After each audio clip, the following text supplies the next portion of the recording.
Yeni bir uğurumuzu sizlə bölüşmək istəyirik. Kiçik bir uğurdur. Amin şagirdimiz biraz dərslərə məsuliyyətsiz yanaşırdı və bunun nəticəsində ixtisarı bilmirdi.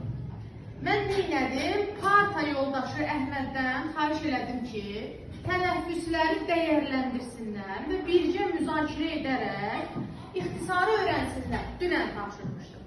Bugün gəlmişik ki, maşallah, 3 misal verdim, 3'ünü də düz yazdı. Demək ki, Əhməd və Amin birlikdə vaxtlarını səmərəli keçirdiblər və bunu öyrəniblər.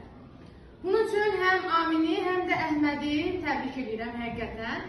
Və bu əslində uşaqlar sizlərə də nümunə olsun ki, təkcə riyaziyyat deyil, istənilən fəndən hansısa bir hissədə geri qalırsınızsa, o barədə bilən yoldaşınızdan kömək alaraq tənəffüsləri dəyərləndirin və öyrənin.